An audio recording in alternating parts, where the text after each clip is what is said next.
Subscribe করুন net doctor চ্যানেলটিকে এবং পাশে থাকা বেল আইকনটি এনেবল করে দিন আমাদের নতুন নতুন ভিডিও সবার আগে দেখার জন্য। সেই তুমি কেন এত অচেনা হলে। বন্ধুরা সবাইকে আসসালামু আলাইকুম, আশা করছি সকলেই ভালো আছেন। দেখছেন নেট ডক্টর, সাথে আছে মিলন। তো আজকে আমি আপনাদের দেখাবো কিভাবে আপনারা খুব সহজেই থাম্বনেইল ফটো তৈরি করতে পারেন আপনার ইউটিউব চ্যানেলের জন্য। তো সেটা দেখতে হলে অবশ্যই আমার ভিডিওটি প্রথম থেকে শেষ পর্যন্ত দেখতে হবে, টেনে টেনে দেখবেন না, তাহলে আপনারা কিন্তু বুঝতে পারবেন না। তো ভিডিওটি শুরু করার আগে আমার চ্যানেলটিকে যারা সাবস্ক্রাইব করেন আমার চ্যানেলটিকে সাবস্ক্রাইব করে নিন এবং পাশে থাকা বেল আইকনটি এনেবল করে দিন আমার নতুন নতুন ভিডিও সবার আগে দেখার জন্য। তো বন্ধুরা চলুন শুরু করা যাক। তো বন্ধুরা সেটার জন্য আপনাকে একটি অ্যাপ ডাউনলোড করতে হবে, যেটা আমার ভিডিও ডিসক্রিপশন বক্সে থাকবে, সেখান থেকে আপনারা ডাউনলোড করে নেবেন। অ্যাপটির নাম হচ্ছে পিক্সেল ল্যাব, ঠিক আছে। অ্যাপটি আপনারা ডাউনলোড করে নেবেন। ডাউনলোড করার পর অ্যাপটি সিম্পলি ওপেন করে দেবেন। তো বন্ধুরা এই অ্যাপটি আমার আগে ওপেন করা ছিল, ইনস্টল করা ছিল, এর জন্য এরকম একটি পেজ চলে আসছে। আপনারা যখন ফার্স্টে ওপেন করবেন তখন কোনো পারমিশন চাইলে অ্যালাউ করে দেবেন। অ্যালাউ করে দেওয়ার পর এরকম একটি পেজ যখন আপনারা পেয়ে যাবেন, ওপেন করার পর পেজ পেয়ে যাওয়ার পর আপনারা এখান থেকে যে নিচে যে অপশানগুলো দেখতে পাচ্ছেন এই অপশানগুলো থেকে আপনারা সব কিছু সিলেক্ট করে নেবেন। এখানে দেখতে পাচ্ছেন যে ইমেজ সাইজ, ঠিক আছে, ইমেজ সাইজ, এই ইমেজ সাইজে ক্লিক করে দেবেন। কারণ ইউটিউবের জন্য যদি আপনি থাম্বনেইল ফটো তৈরি করতে চান একটি সাইজ লাগবে, সেটা হচ্ছে 1280x720, ঠিক আছে। তো এখানে 720 করে দিবেন। 720 করে দেওয়ার পর সাইজটা এরকম হয়ে যাবে। সাইজটা যখন এরকম হয়ে যাবে তখন আপনারা এখান থেকে চাইলে যে আর একটা কালারের অপশন দেখতে পাচ্ছেন, এখান থেকে কালার সিলেক্ট করে নিতে পারেন। আসলে আপনারা কোন কালার দিয়ে থাম্বনেইল ফটো তৈরি করতে চান, তো এরকমভাবে কালার আপনি সিলেক্ট করে নিতে পারেন। তো আমি একটি কালার সিলেক্ট করে নিচ্ছি। তো মনে করেন এই কালারটা আমি সিলেক্ট করে নিলাম। সিলেক্ট করে নেওয়ার পর এখানে টিক মার্কে ক্লিক করে দেবেন। টিক মার্কে ক্লিক করে দেওয়ার পর আপনার এখানে টেক্সট অ্যাড করার জন্য উপরে দেখতে পাচ্ছেন একটি আইকন, এই আইকনটিতে ক্লিক করে দেবেন। এই আইকনটিতে ক্লিক করে দেওয়ার পর এখানে নিচে দেখতে পাচ্ছেন যে উপরে এক নম্বরে দেখতে পাচ্ছেন text, current date, sticker, shapes, from gallery, draw, বিভিন্ন অপশন পেয়ে যাবেন। তো আপনি যদি কোনো পিকচার অ্যাড করতে চান তাহলে ফ্রম গ্যালারিতে চলে যাবেন, যদি কোনো টেক্সট আপডেট করতে চান তাহলে টেক্সটে ক্লিক করে দেবেন। তো প্রথমে আমি টেক্সট আপডেট করব। তো এখানে টেক্সট আসার পর এখানে আর একটা এডিট নামে যে অপশনটা দেখতে পাচ্ছেন এই অপশনটাতে ক্লিক করে দেবেন। ক্লিক করে দেওয়ার পর বন্ধুরা এখানে আবার এডিটের এই অপশনটি চলে আসছে, আবার এখানে ক্লিক করে দেবেন। ক্লিক করে দেওয়ার পর এই অপশনটি যখন আসবে তখন এই লেখাটাকে কেটে দেবেন। কেটে দেওয়ার পর এখানে আপনার থাম্বনেইল ফটোতে যে টাইটেলটা দিতে চান, যে ফটোর উপর যে লেখাটা থাকবে সেটা দিতে চান, সেটা এখানে লিখে দিবেন। তো আমি এখন লিখে দিচ্ছি। তো বন্ধুরা আমি একটি লেখা কিন্তু এখানে লিখে দিয়েছি। আমি যেভাবে থাম্বনেইল ফটো তৈরি করি এটাই আমি একটা আসলে থাম্বনেইল ফটো তৈরি করবো এটা দিয়েই, ঠিক আছে। আমি এটাকে এখন ওকে করে দিব। ওকে করে দেওয়ার পরে লেখাটি এখানে কিন্তু চলে এসেছে, দেখেন সিম্পলি লেখাটি চলে আসছে। এখন আমি এই লেখাটাকে কিভাবে 3D করতে পারবো বা অন্যান্য স্টাইলিশ ফন্টে লিখতে পারবো বা করতে পারবো, সেটার জন্য আপনারা যদি আপনাদের এইখানে এই অ্যাপসটিতে অনেক ডিফল্ট স্টাইলিশ ফন্ট পেয়ে যাবেন, তারপরেও যদি আপনারা কোনো ফন্ট অ্যাড করতে চান তাহলে আপনারা সিম্পলি গুগলে গিয়ে লিখে দেবেন বাংলা ফন্ট, ঠিক আছে। বাংলা ফন্ট লিখে দিলে কিন্তু অনেক বাংলা ফন্ট চলে আসবে নিচে। তো আপনি সেখান থেকে চাইলেই বিভিন্ন ধরনের ফন্ট ডাউনলোড করে নিতে পারেন। যদি আপনাদের সুবিধার জন্য যদি আপনাদের মনে হয় যে এই ফন্টগুলো আপনারা ডাউনলোড করতে পারছেন না, তো সেক্ষেত্রে অবশ্যই কমেন্ট বক্সে জানাবেন। আমি খুব শীঘ্রই একটা ভিডিও দিয়ে দেবো, সেখান থেকে কীভাবে আসলে ফন্ট ডাউনলোড করতে হয় সেটা আমি আপনাদের পরবর্তী ভিডিওতে দেখিয়ে দিব। তো এখানে আমার যে ফন্টগুলো আছে স্টাইলিশ ফন্ট সেটা আমি এখন সিলেক্ট করে দেখাচ্ছি। তো এখন এই নিচে যে অপশনগুলো দেখতে পাচ্ছেন, এই যে অপশনগুলো দেখতে পাচ্ছেন, এই অপশনগুলোতে স্ক্রল করে দেখতে চলে আসবেন। চলে আসার পরে আপনি প্রথমে যে এই টাইটেলটার ফন্ট যদি চেঞ্জ করতে চান তাহলে যে এই লেখা যেটা দেখতে পাচ্ছেন বন্ধুরা, এই লেখাটা যেখানে দেখতে পাচ্ছেন এইখানটাতে ক্লিক করবেন। এখানটাতে ক্লিক করার পর এই লেখাটা ক্লিক করার পর তারপরে এখানে এই দিক স্ক্রল করে আসার পর দেখতে পাবেন যে এখানে ফন্ট নামে একটা অপশন পেয়ে যাবেন। এই ফন্ট নামের অপশনটিতে চলে যাবেন। ফন্ট নামের অপশনটিতে চলে যাওয়ার পর এখানে অনেক স্টাইলিশের লেখা পেয়ে যাবেন। তো আমি যে ফন্টগুলো ডাউনলোড করেছি সেই ফন্টগুলো হচ্ছে মাই ফন্ট, যেটা মাই ফন্টের মধ্যে। তো আপনারা যখন ফন্ট ডাউনলোড করবেন তখন ফন্ট ডাউনলোড করার পর সেই ফন্টগুলোকে অবশ্যই পিক্সেল ল্যাব এই নামে একটা ফোল্ডার ক্রিয়েট হবে আপনার ফোন মেমোরিতে, সেই পিক্সেল ল্যাবের মধ্যে সেই ফন্টগুলো ডাউনলোড করা ফন্টগুলো সেখানে রেখে দেবেন, তাহলে কিন্তু এই ফন্টগুলো চলে আসবে আমার ফন্টের মধ্যে। তো এখানে যে দেখতে পাচ্ছেন যে অনেকগুলো ফন্ট অ্যাড হয়ে গিয়েছে। তো আমি যদি একটি করে ফন্ট এখানে সিলেক্ট করে দেখেন স্টাইলিশ কিন্তু উপরে দেখেন চেঞ্জ হচ্ছে, আপনারা উপরে দেখতে পাচ্ছেন চেঞ্জ হচ্ছে, কিন্তু উপরে দেখতে পাচ্ছেন আপনারা কিন্তু চেঞ্জ হচ্ছে।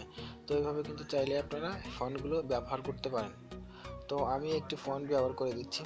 তো এখানে যদি আমি এই ফন্টটি দিয়ে দেই তাহলে এখানে দেখতে পাচ্ছেন খুব সহজে কিন্তু ফন্টটা অ্যাড হয়ে গেছে। আর বোল্ড আমি এখানে বোল্ড করে দিচ্ছি, তাহলে লেখাটা একটু মোটা হয়ে যাবে, ঠিক আছে। তো এখানে চাইলে আপনি সাইজ ঠিক করে নিতে পারেন। এখানে যে সাইজ আছে, সাইজ বড় করতে পারেন, ছোট করতে পারেন, সেটা আপনার ইচ্ছা মতো করে নেবেন আপনি, ঠিক আছে। তো এখানে আমি এটাকে লাইন বাই লাইন করে দিব। তো দেখেন বন্ধুরা, খুব সহজে কিন্তু এটা লেখাটা হয়ে গিয়েছে। তো এখানে চাইলে আপনি কিন্তু এটা সুন্দর করে সাজায় নিতে পারেন। যখন বন্ধুরা আপনারা এই লেখাগুলো লিখে দেবেন, লেখাগুলোকে কালার করার জন্য আপনারা স্ক্রল করে যে কালার নামের অপশনটা দেখতে পাচ্ছেন, এই কালার নামের অপশনটাতে ক্লিক করলে কিন্তু আপনারা বিভিন্ন রকমের কালার দিয়ে ইফেক্ট দিয়ে দিতে পারবেন, ঠিক আছে। তো এখানে আমি কালার সিলেক্ট করে দিচ্ছি। তো আপনারা এরকম কালার দিয়ে ফটোকে সিলেক্ট করে নিতে পারেন, মানে আপনার লেটার যে কালার দিতে যাচ্ছেন সেই কালার করে নিতে পারেন খুব সহজেই। তো আমি এখানে কালার সিলেক্ট করে দিচ্ছি। তো বন্ধুরা, আরও আপনি চাইলে যদি এই ফন্টগুলোকে 3D করতে চান, তাহলে এই স্ক্রল করে এইভাবে আসার পর এখানে যে 3D নামে অপশন দেখতে পাচ্ছেন, এইটাকে ইনেবল করে দেবেন। ইনেবল করে দিলে দেখতে পাচ্ছেন এখানে 3D একটা মুড চলে আসছে। তো আমি এখানে 3D করতে চাচ্ছি না, তো আপনারা চাইলে কিন্তু 3D করে নিতে পারেন। আর চাইলে এইগুলোকে করে নিয়ে আপনার ফন্টকে আরও স্টাইলিশ করে তুলতে পারবেন। তো এখানে আরও অনেক অপশন পেয়ে যাবেন। আপনি যদি চান আপনার টেক্সটের পিছে ব্যাকগ্রাউন্ড দিবেন, তাও দিতে পারবেন, ঠিক আছে, খুব সহজেই। তো আসলে বন্ধুরা, এইভাবে খুব সহজেই আপনারা কিন্তু একটি থাম্বনেল তৈরি করতে পারবেন। তো এখানে আমি একটি ফটো অ্যাড করে দিব, যে থাম্বনেলের আসলে যে ফটোটা, এখানে আপনারা ফ্রম গ্যালারিতে চলে যাবেন।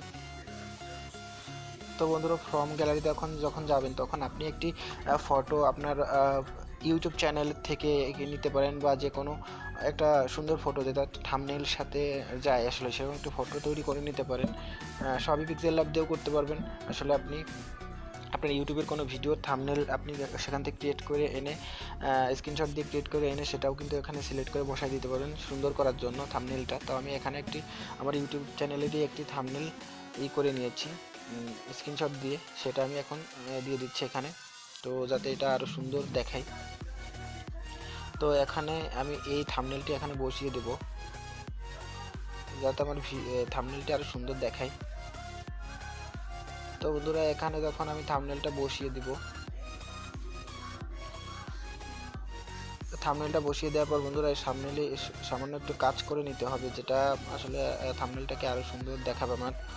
তো এই থাম্বনেলটা যখন আমি এখানে বসিয়ে দিলাম, বসিয়ে দেওয়ার পরে এই থাম্বনেলের বসিয়ে দেওয়ার পরে এখানে আরেকটা অপশন দেখতে পাচ্ছেন নিচেই, যে এই অপশনটাতে ক্লিক করে দেবেন। এই অপশনটাতে ক্লিক করে দেওয়ার পর এখানে চলে আসবেন। চলে আসার পরে যে ইনার এই যে এইখানে এই অপশনটা দেখতে পাচ্ছেন, এটা অন করে দেবেন। অন করে দিয়ে এটা যদি আপনি বিভিন্ন রকম কালার দিতে পারেন, তো আমি এখানে একটি কালার দিলাম।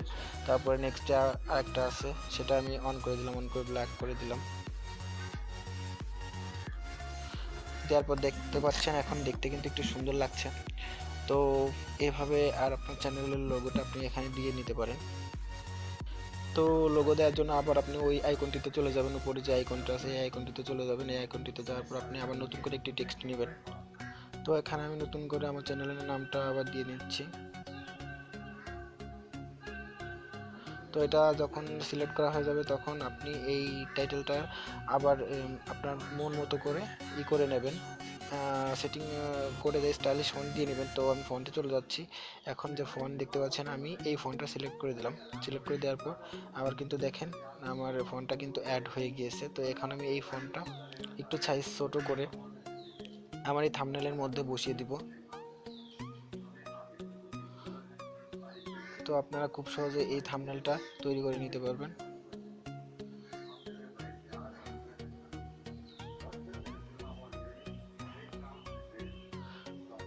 তো বন্ধুরা, আপনার যেখানে মানে দিলে থাম্বনেলটা বেশি সুন্দর হবে, আপনি সেখানে সেটিং করে নেবেন। তো বন্ধুরা, সব যখন সেট হয়ে যাবে, তখন কিন্তু আপনার থাম্বনেল ফটোটা কিন্তু মেক হয়ে গিয়েছে। এখন খুব সহজে এই থাম্বনেল ফটোটা কিন্তু আপনি আপনার ইউটিউবের জন্য ব্যবহার করতে পারবেন। তো এইটা আপনি যখন সেভ করুন, কীভাবে এটা সেভ করার জন্য আপনার উপরে যে আইকনটি দেখতে পাচ্ছেন, এই আইকনটিতে আপনি চলে যাবেন। এই আইকনটিতে চলে যাওয়ার পর যদি আপনি সেভ করেন, ঠিক আছে, তাহলে কিন্তু এখানে দেখতে পাচ্ছেন সেভ অ্যাজ প্রজেক্ট আর সেভ অ্যাজ ইমেজ। আপনি সেভ অ্যাজ ইমেজে ক্লিক করে দেবেন, ক্লিক করে দেওয়ার পর সেভ টু গ্যালারিতে ক্লিক করে দেবেন, তাহলে কিন্তু আপনার ফটোটা সেভ হয়ে যাবে।